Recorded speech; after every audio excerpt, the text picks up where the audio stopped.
Hi, everyone. I'm Julie Hedlund, published picture book author and founder of the 12 by 12 Picture Book Writing Challenge. And I'm here to share with you a new free tool that we've created to help you stay on track with your writing and illustrating goals for the year. If you're a member of 12 by 12, you know that one of the goals that many of us set for the year is to write one picture book draft per month for every month of the year so that we have 12 shiny new drafts. I'm the first one to confess that I have never written a full 12, but I always write more for sure than I would if I were doing this all on my own. But in addition to the writing goals, we all, depending on the stage of our writing careers, we have other goals that we're trying to meet to keep moving forward and progressing as creatives.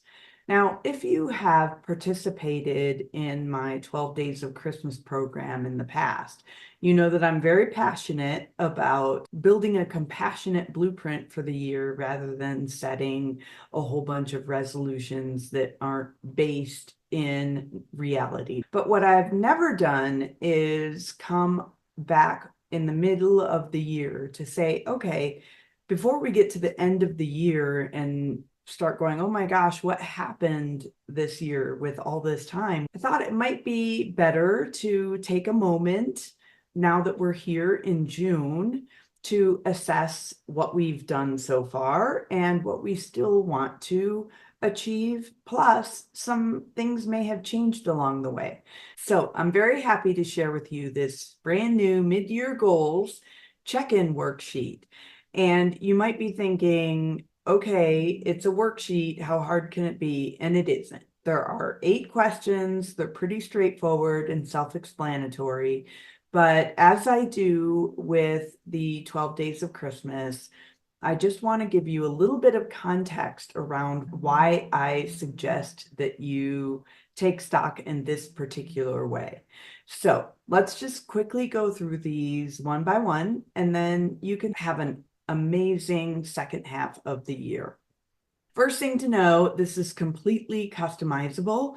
So you can either download it and print it and just write in your responses, or you could open it and edit it right here in the document. So question number 1 is, what are your accomplishments so far this year? Notice there's nothing about what hasn't been done, because the first step that we always want to take is to give ourselves credit for everything that we've done. You will be surprised at how much you've done. I'm sure you don't think so, but not censor yourself and go through and write every little thing that you've done that's moving the needle on your writing and or illustrating career. Why do I ask you to do that and to go as far and wide as you can? Because all of those little achievements, those little things that you're doing every day, are the things that add up to the big achievements.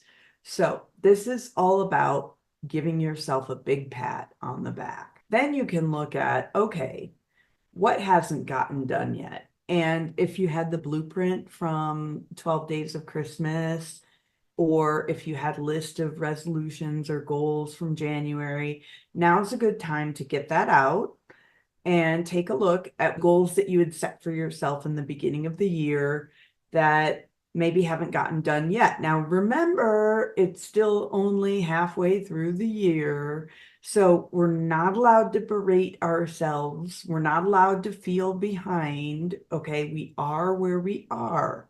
This is just taking an honest look at what we said we were going to do and how much we've gotten done. And here comes the next important thing. Is there anything on these lists that you can let go of? This is so important because goals are not linear. They're not meant to be so solid and concrete that you can't change direction if you need or you want to.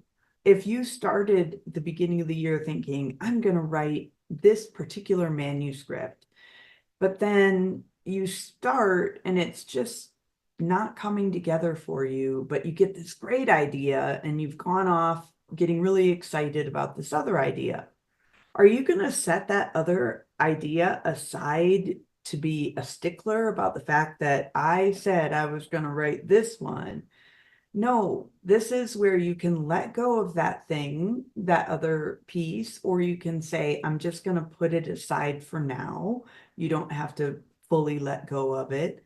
But I'll bet you there are things that you thought you wanted to get to do or achieve or learn or whatever this year that maybe don't resonate as much with you now. And so this is where you get a chance to cross them off the list, even if you haven't done them yet, because they're no longer a priority. So that's what you're going to do with number 3. Likewise, when we get to number 4, is there anything that you need to add to the list that wasn't there at the beginning of the year? So this would be based on what you've achieved so far.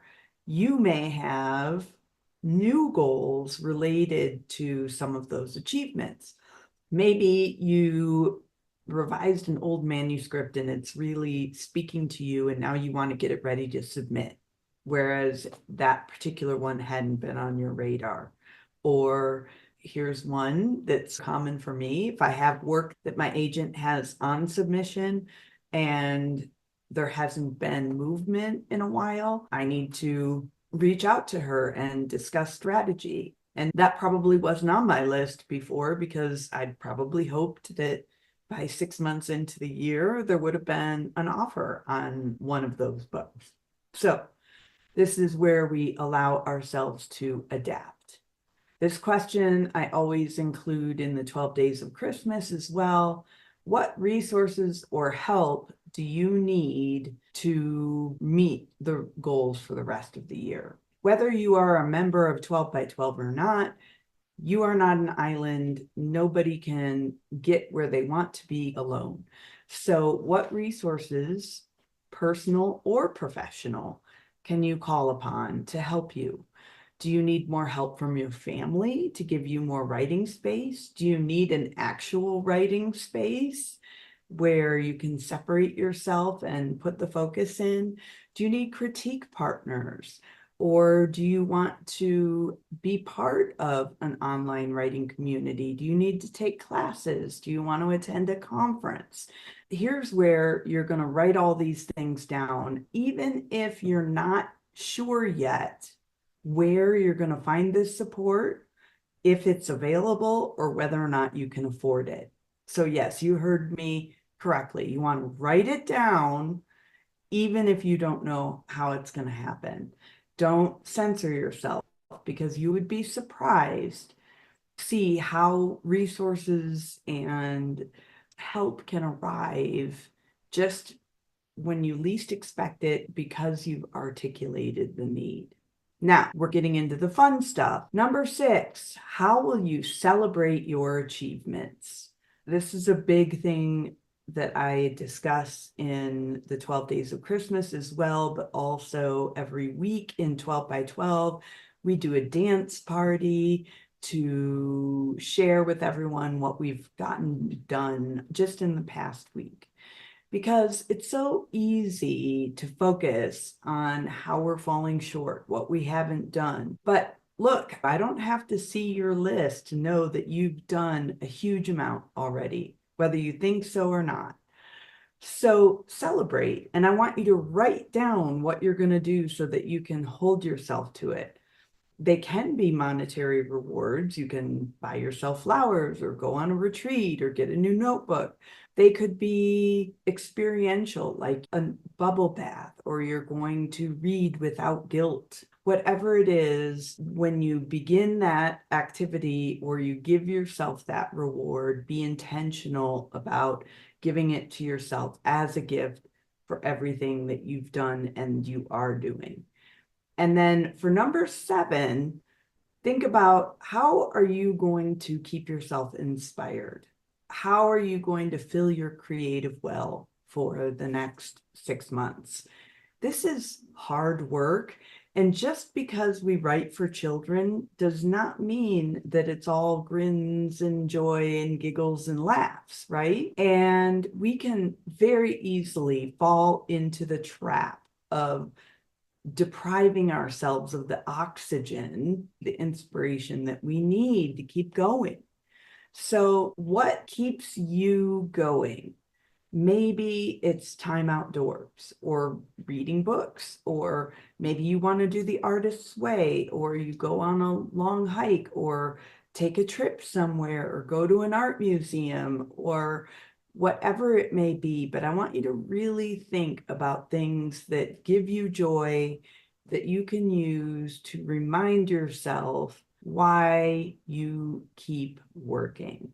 These two are a little bit tied together, and you might find that some of the things that keep you inspired are also things that you can use to celebrate your achievements. But do think about them separately, because I'm willing to bet that things that inspire you may be slightly different than the things that you just want for celebrating. This should all be really fun. And then at the end, you're going to make your 6-month plan. So the way this is going to work is you take all the items from number 2 that you didn't cross off. So these are the things that you haven't gotten done, but they're also things that you've kept on the list, right? Because in number 3, you're going to cross off things that you want to let go.